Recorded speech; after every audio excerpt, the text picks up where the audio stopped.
Ẹ káalẹ́ o, ṣé àlàáfíà ni? Dáadáa ni mà. Ní orí ìkànnì wa níbí a máa ń kọ́ ẹ̀kọ́ èdè Yorùbá online teaching Yorùbá language. Kàmílá káàbọ̀ sí inú yàrá ẹ̀kọ́ wa ti òní. Ẹ̀yin ènìyàn wa tí bá fẹ́ mú àwọn ọmọ yín wá. Àyè wà ní orí ìkànnì wa níbí Àṣàkẹ́ Akọ́mọlédè láti darapọ̀ mọ́ wa nínú yàrá ìkẹ́kọ̀ọ́ wa níbi tá a ti ń kọ́ ẹ̀kọ́ èdè Yorùbá. Ẹ lè nífẹ̀ẹ́ láti darapọ̀ mọ́ wa. Ṣí ojú amóhùnmáwòrán yẹn kí a lè ríra wa dáadáa. Ṣé o rí mi? Bẹ́ẹ̀ ni mà. Ṣé o ń rí mi dáadáa? Bẹ́ẹ̀ ni mà. Jẹ́ kí èmi náà rí ẹ. Ṣí ojú amóhùnmáwòrán tọ̀dọ̀ ẹ kó jẹ́ kí a máa wòra wa kí ẹ̀kọ́ tí a fẹ́ kọ́ kó lè jọ yéra wa dáadáa. Ẹ káàbọ̀ sí yàrá ìkẹ́kọ̀ọ́ Àṣàkẹ́ Akọ́mọlédè. Ṣé o ti ṣí? Open your camera. Auntie, my hair is kind of a mess right now. Ó dáa. Ṣùgbọ́n o ń gbọ́ mi dáadáa. I have to change Anike's diaper. Okay, ó dáa. Wà ní mo fẹ́ pààrọ̀ ìlédìí àbúrò mi. Ẹ káàbọ̀ sínú yàrá ìkẹ́kọ̀ọ́ wa níbí ẹ̀yin olólùfẹ́ wa. Orí ìkànnì tí a wà yìí òun náà ni Àṣàkẹ́ Akọ́mọlédè. Ẹ̀kọ́ eléyìí tí a fẹ́ kọ́ lénìí òun ni ẹ̀yà ara, part of the body. Ẹ̀yà ara, orí, head ní èdè Gẹ̀ẹ́sì, ní èdè Yorùbá orí.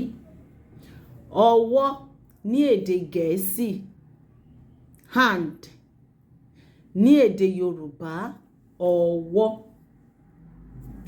Imú nose ní èdè Gẹ̀ẹ́sì, ní èdè Yorùbá imú. Ojú ní èdè Yorùbá ojú là ń pè, èdè Gẹ̀ẹ́sì eyes. Etí ear ní èdè Yorùbá, èdè Gẹ̀ẹ́sì ear. Etí ear ní èdè Yorùbá etí. Eyín ní èdè Yorùbá, ní èdè Gẹ̀ẹ́sì teeth. Ẹnu tí a fi ń sọ̀rọ̀, a dẹ̀ fi ẹnu a fi ń jẹun.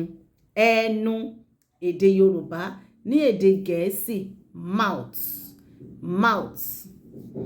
Ní èdè Yorùbá ìka wa mẹ́wẹ̀ẹ̀wá yìí òun là ń pè ní ìka ọwọ́. Tó bá ní ìka ọwọ́ mélòó lo ní?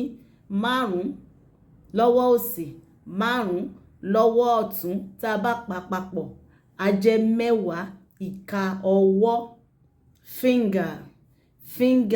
Finger ní èdè Gẹ̀ẹ́sì. Ìdí èdè Yorùbá, ní èdè Gẹ̀ẹ́sì bottom ní èdè Gẹ̀ẹ́sì. Èdè Yorùbá òun ni ìdí. Leg ẹsẹ̀ leg èdè Gẹ̀ẹ́sì ni, èdè Yorùbá ẹsẹ̀.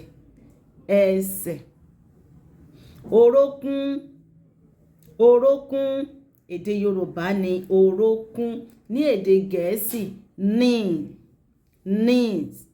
knees. Orókún méjìlá ni. A ní orókún kan wà ní ẹsẹ̀ òsì, orókún kan wà ní ẹsẹ̀ ọ̀tún. Orókún knees orókún. Ẹ káalẹ́ o, ṣé àlàáfíà ni? Dáadáa ni mà. Ní orí ìkànnì wa níbí a máa ń kọ́ ẹ̀kọ́ èdè Yorùbá online teaching Yorùbá language. Kàmílá káàbọ̀ sí inú yàrá ẹ̀kọ́ wa ti òní. ẹ̀yin ènìyàn wa tí bá fẹ́ mú àwọn ọmọ yín wá ẹ lè nífẹ̀ẹ́ láti darapọ̀ mọ́ wa. Ṣí ojú amóhùnmáwòrán yẹn kí a lè ríra wa dáadáa. Ṣé o rí mi? Bẹ́ẹ̀ ni mà. Ṣé o ń rí mi dáadáa? Bẹ́ẹ̀ ni mà. Jẹ́ kí èmi náà rí ẹ. Ṣí ojú amóhùnmáwòrán tọ̀dọ̀ ẹ kó jẹ́ kí a máa wòra wa kí ẹ̀kọ́ tí a fẹ́ kọ́ kó lè jọ yéra wa dáadáa. Ẹ káàbọ̀ sí yàrá ìkẹ́kọ̀ọ́ Àṣàkẹ́ Akọ́mọlédè. Ṣé o ti ṣí?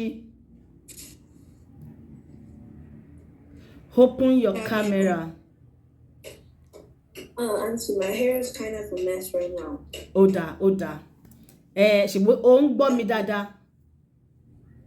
I have to change Anike's diaper. Okay, ó dáa. Wà ní mo fẹ́ pààrọ̀ ìlédìí àbúrò mi.